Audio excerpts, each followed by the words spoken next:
Herkese merhaba. Horlama birçok insanın her gün yaşadığı çok sıkıcı bir problemdir. Horlayan kişi için büyük bir problem olduğu gibi aynı yatağı ve aynı odayı paylaşan kişiler için de muhtemelen daha fazla huzursuzluk verici bir durumdur. Horlama uyku kalitesini ve genel sağlığı ciddi şekilde etkileyen bir sağlık sorunudur. Horlama problemini çözmek için birçok kişi çoğu zaman reçetesiz satılan ilaçlara başvurmaktadır. Ancak bu her zaman tek başına problemi çözmeye yetmez. Horlama problemini sonsuza kadar çözecek basit ev yapımı doğal bir ilaç tarifimiz var. Horlamaya iyi gelen doğal kür tarifinden önce horlamanın nedenleri konusunda bilgi vermek istiyorum. Horlamak genellikle mukus birikiminin bir sonucudur. Mukus, solunum yollarında birikerek normal nefes almayı önler ve horlamaya neden olur. Dahası horlama, astım, alerji, sinüs enfeksiyonu veya burun tıkanıklığı gibi diğer bazı faktörler nedeniyle de ortaya çıkabilir. Bunun dışında bazı ilaçların horlamaya neden olabileceği gibi sadece kalıtsal bir durumda olabilir. Horlamaya neden olan en önemli sebeplerden birisi de şişmanlıktır. Bu nedenle yatağa girmeden önce sayacağım yiyeceklerden kaçınılması gerekmektedir.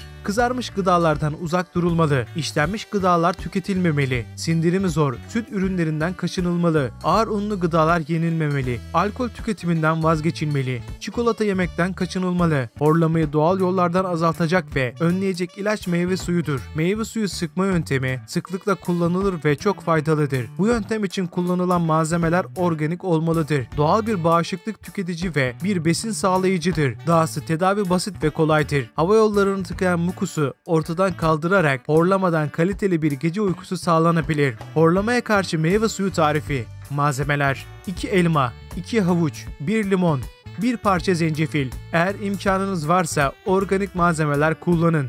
Hazırlanması ve kullanma: tüm malzemeleri katı meyve sıkacağından geçirin. Yatmadan birkaç saat önce bu suyu içmelisiniz. Sırt üstü uyuma alışkanlığı horlamayı tetikleyen sebeplerden birisidir. Sırt üstü uyurken dilinizin tabanı boğazınızın arka kısmını kapatır ve nefes alırken zorlanmanıza neden olur. Bu zorlama da horlamaya sebebiyet verir. Yan tarafa doğru uyursanız horlama gerçekleşmez ve daha rahat nefes alarak kaliteli bir uyku uyuyabilirsiniz.